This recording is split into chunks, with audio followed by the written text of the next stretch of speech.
Hey, everybody. Welcome to the first ever Digging Up Dillinger podcast. I'm your host, Joe Malillo, and with me today, I have the three main players from the podcast that you're going to hear every week. We're really excited to bring this to you. I can't even tell you how excited we are. We're literally the excitement on these calls. We've been calling each other for the last couple of weeks, really getting down into it, and you guys are going to love it and enjoy it. So first, let me introduce everybody. Let me introduce Travis Thompson. He's the great-nephew of John Dillinger. He is, to have blood of John Dillinger on the podcast is insanity. We're so excited. Travis, what's up, man? You're wearing a Yankee hat. We're on Hello. YouTube too. What's up, dude? I'm good. How y'all doing? Doing Good. great, We're having a Travis. Welcome. Doing good. little technical difficulties, but we're moving right through it. Travis, tell me about ultimately your family. So you've kind of grew up with this. Why are you excited for the podcast? Well, I'm extremely excited to finally take this project by the horns and do this on our own without a production company or Hollywood or someone else's ideas. I'd really like it. That's going to be from our words, people who've put blood, sweat, and tears into this, and bring it to the public. Growing up with grandma's stories and seeing John's picture on the mantle really got me interested. And now finally we have, I think, a historical breakthrough with the document we found on the farm and the the documents that Stuart's put together that shows that their possibility might not have been John that was killed in 1934. That's right. That's right. We got two conspiracies that we're going to be looking into. And Travis talked about Stuart. And so we're going to talk to retired FBI agent Stuart Filmore. He put together one of these reports that Travis just mentioned. Stuart, welcome, dude. So excited. Huge fan of you. Well, I'm just so happy to be here. This is so much fun to me. I can't tell you. I was about 9 years old in 1973 when the movie Dillinger came out, starring Warren Oates. I can't believe that my parents actually took me to the movie to see this because it was fairly violent for its day. But I was just fascinated by the look of that 1930s look with the cars, the Thompson submachine guns, the Browning automatic rifles, the suits, the hats. That whole gangster era just fascinated me. And Dillinger, there's just there was a certain charisma, a certain celebrity about Dillinger that just entranced me. As a little boy. I've always kind of been drawn to gangsters and gunfighters anyway, but Dillinger for some reason really stuck out in my mind, and so I grow up and then I get in the FBI, and I actually was in the Chicago FBI office for 3 years. So I saw, when I was there, I went by and saw all the old Dillinger sites to see that are there, the Biograph Theater and all that stuff. In 2018, I was lucky enough to get involved in a project with Travis and his dad, Mike Thompson, where we were going to go try to find Dillinger's loot and at some of the known and also unknown hideouts of the Dillinger gang, and symbolically return this money and kind of maybe help the family atone for the sins of a relative back in the day. I thought it was a really cool idea, and lo and behold, right off the bat, the first maybe I think it was probably the second day of filming, we actually find a legitimate artifact that to this day is still a mystery. It's still very much a part of this story that needs to be told. We've done some testing on it, but I think there's a code to this thing, and it's really an untold part of the Dillinger story that we want to get out there and let everybody know about. Yeah, we're not lacking for intrigue. This is very interesting. Travis mentioned some document. You're mentioning an artifact. I'm assuming those are the same thing. Listen, folks, just chill. We're going to get there. We're promised. We're going to get there. But we got to get through the team. And the final part is the second half of the Texas Crime Travelers. They're found on TikTok. They have their own podcast, Stuart and Todd Hiles. Todd is a retired Secret Service agent. I got three law enforcement agents on the screen right now. You're And surrounded, Travis, Joe. what? You're surrounded. I know I'm surrounded. Jeez. And I got a former reporter here, or retired reporter. Can I say that, guys? Can I say I'm a retired TV reporter? Yeah. Sure, go ahead. But Todd, we're excited to have you on the podcast. Your expertise, your knowledge, and really the canary in the tunnel, in the coal mine, as we say. We're excited to have you. So tell the viewer or listeners a little bit about yourself. Well, again, I retired from the U.S. Secret Service, and I had the great opportunity that I got to work with Stuart when he was in the FBI. We worked some cases together. We both retired around the same time. We were both private investigators together working cases. And like you said, we're the Texas Crime Travelers. And we have a podcast called Back in Crime, where we talk about cases that we worked and some that we wish we had worked. But so throughout all this, to me, Dillinger, the capture of him really put federal law enforcement on the map. That was the big thing that, the G-men, everything came out of that. And now hanging around with Stuart so much, and hearing him talk about this Dillinger project that he's been working on, and then, getting the invitation to come over here. I think I probably had criminal investigations over the last 30 years that I've worked. And sometimes when you close a case, there's some type of a case review that goes through it to make sure the file's right and everything's in there. And sometimes we'd have a supervisor and he'd always say, don't close this case yet, go talk to the witness again or something like that. And he always talked about there's meat on the bone.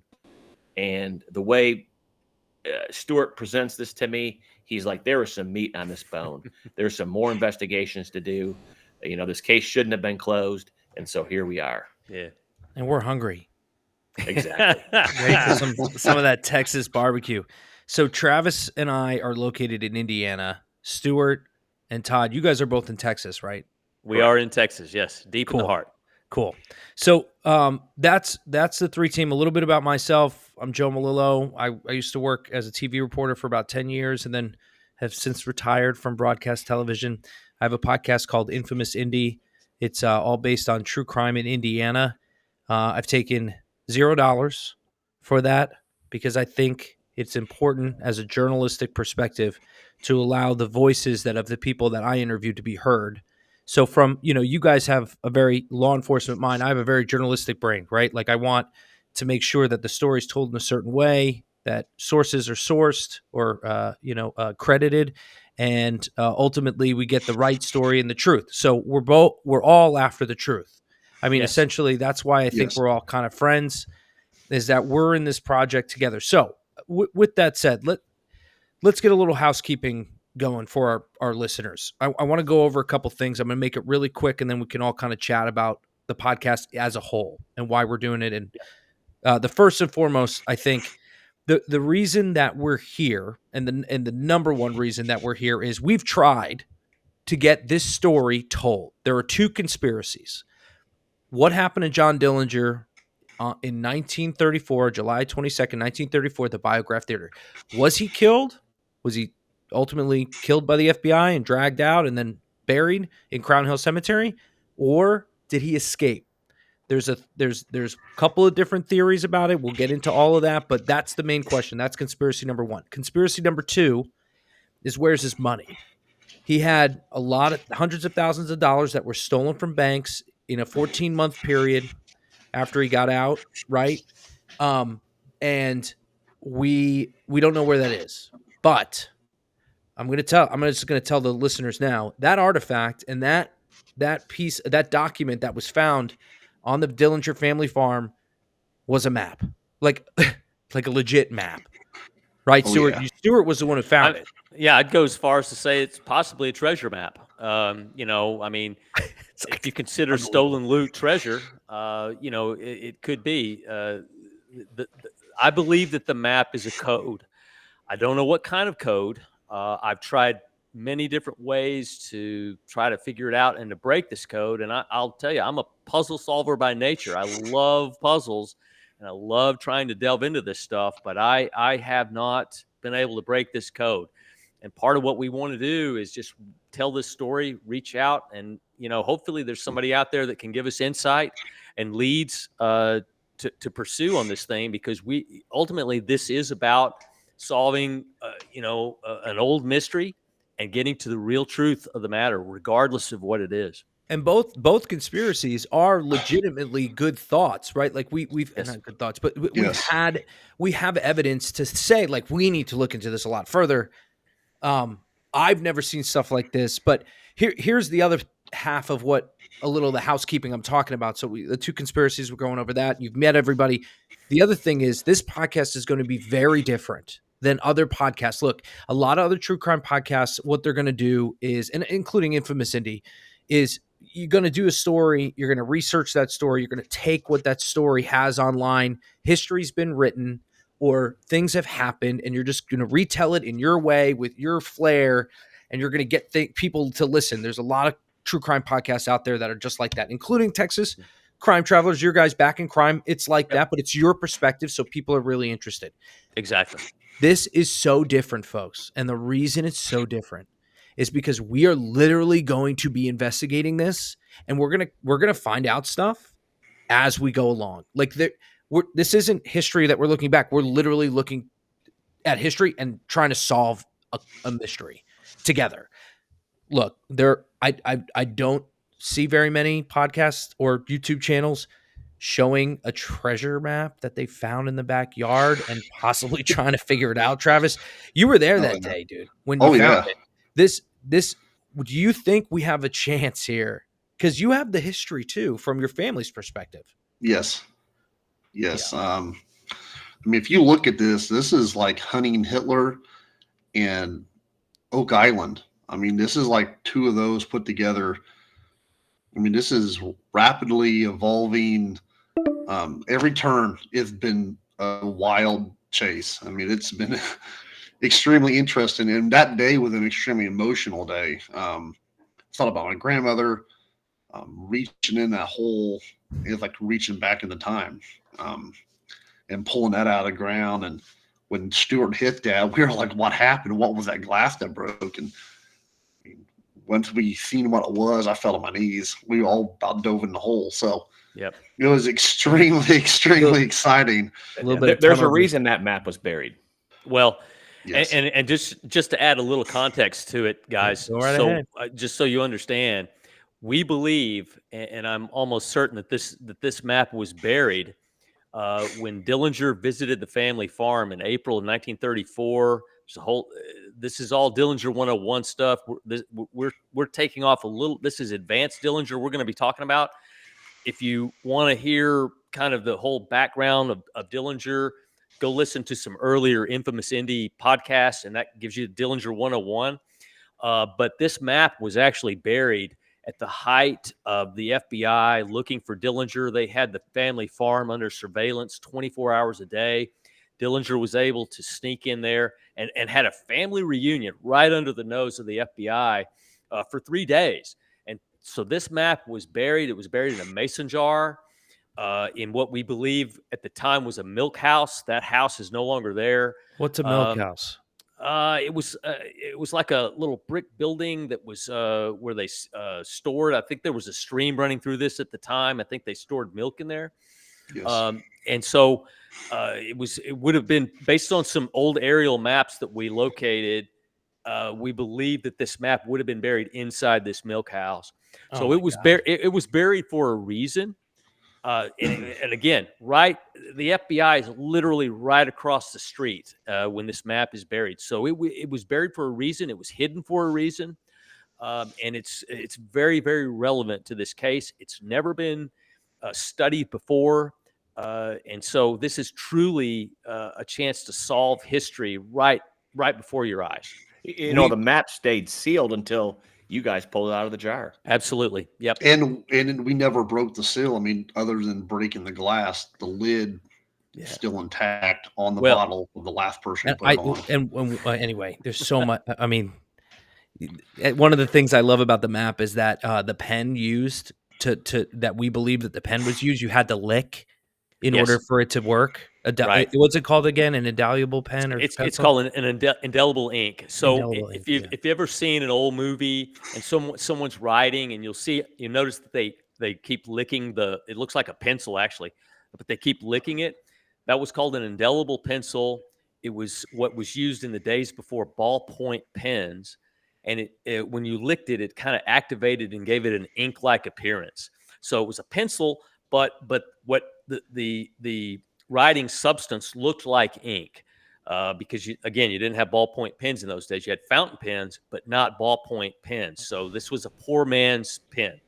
But as an So investigator, that's DNA on the that's all. map. Yes. That's all I'm thinking. It is, and just to tease a little bit, we do have some DNA testing that we can talk about, and we'll go into. So you can, if you're listening and you tuned in, you can tell we are super excited and passionate about this.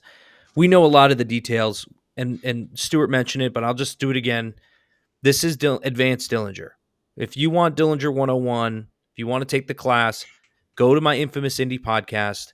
We go real in depth for about an hour and 45 minutes about his straight up timeline, like born, arrested, incarcerated, learned, escape, 14 months of craziness, the whole thing. We go into everything. And then we also go into Travis and Mike.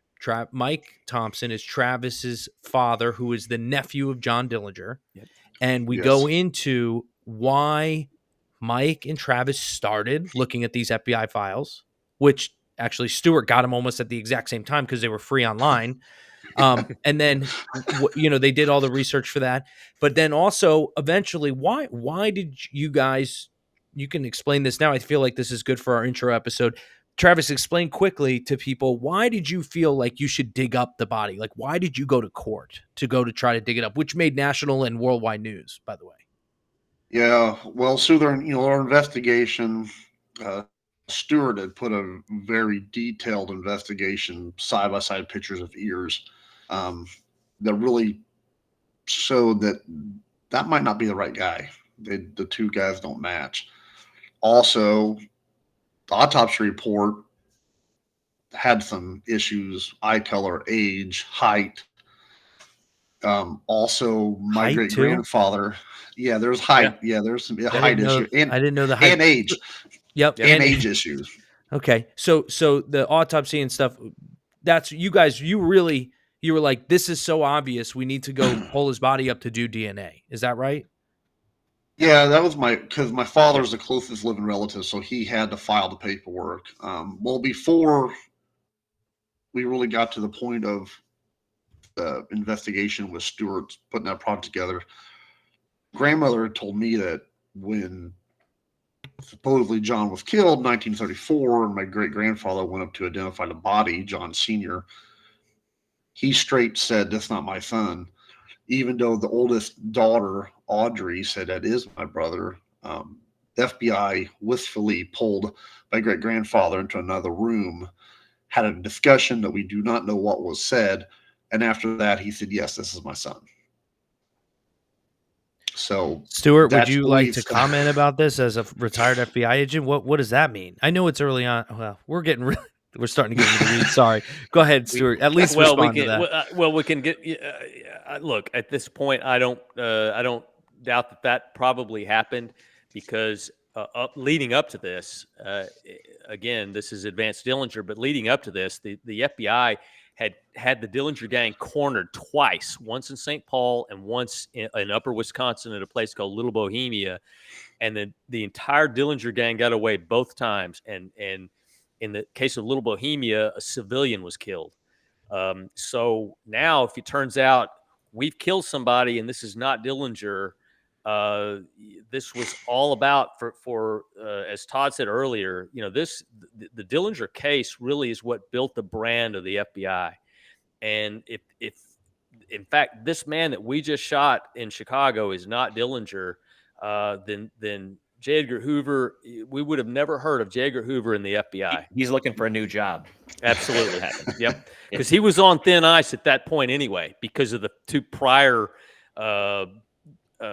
Escapes. debacles and escapes where the Dillinger got away. But I'll add one quick thing to the whole sequence of how I did this report is once we found the map at the Dillinger farm, that's what the show was going to be about. But when it was actually pitched to Hollywood, they thought, oh, this is fake. This is not real. It's not interesting. We don't care about this old map, but we want to find out about this imposter theory that it wasn't Dillinger killed at the FBI. So my thought was just as an investigator and trying to do the most efficient investigation possible. I said, well, the quickest way to determine that is just dig up the body. Let's do an exhumation. We have the relatives cooperating. We'll do DNA testing. And I didn't believe that there was an imposter. So we'll prove it's Dillinger, and we'll move on and we'll solve this map. So that's really how this started. And then once I got into all these issues about the autopsy and the other things that just didn't fit, that's when it gets back to where, like Todd said, if I'm case agent on this case, I'm not closing it yet. There's still meat on this bone. Yes. So we're not. So that's why we're here. And again, I think I want to make sure that everybody listening understands this. We have tried very hard to get this in front of the masses through Hollywood, through different means. We had an issue this week. We had an issue tonight. You can't make this stuff up. We're joking around that it might be like a curse, right? That this podcast might be cursed for whatever reason. But we're here. We're here.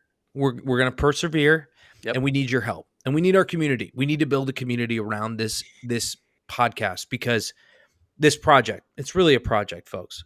We want you to follow us on TikTok, follow us on YouTube, listen to us on our podcast, share it with people.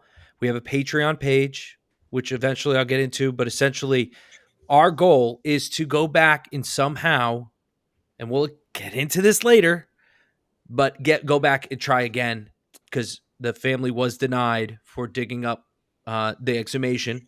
But we want to go back and we want to try again, because there is an avenue that we believe we might have to go back. But that also takes our community, which means eventually support from our community in a lot of different ways.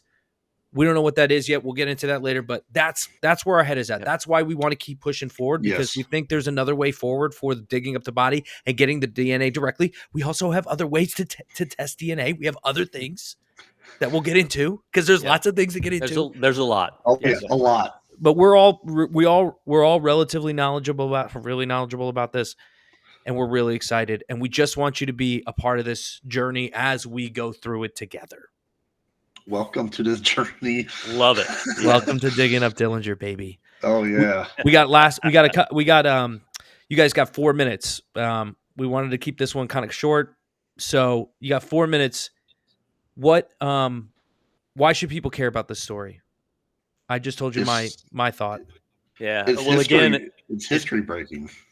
Yeah, it is. History breaking. Well said, Travis. Yeah, Travis. That's because great, again, dude. If the entire brand of the FBI was built on a lie, the world needs to know about that. Absolutely. And if not, then hey, this confirms history, and hey, it's for me that's very comforting.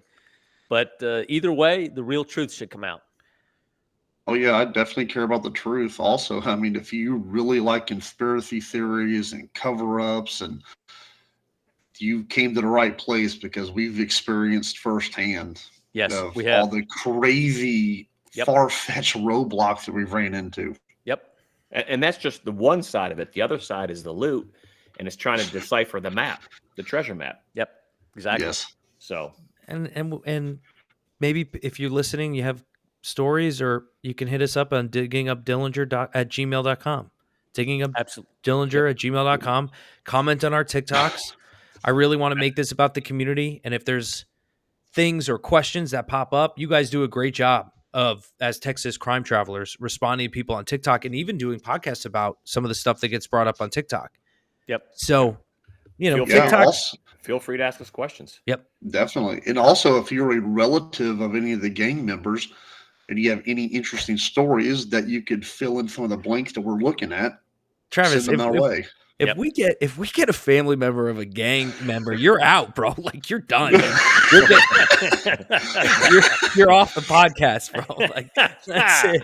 That's it. You're done. I will say I've talked to several family members of other gang members, and they don't have the love that our family does. They pretty much push that family member out of their life. So it's different. Somewhere John was the gentleman bandit, so he was the Robin Hood of the gangster world. So let's pause. We're gonna say goodnight to y'all right now, or goodbye, and we're gonna see you on episode 2. But thank you for joining us on the first ever episode of Digging Up Dillinger. We did it, guys. We fought battle back here. We made Travis, we did. Travis had some technical issues. And if you watch on YouTube, what'd you say, Todd? I said, see you on the next episode. Yep. See you guys on the next episode. Cheers. Cheers.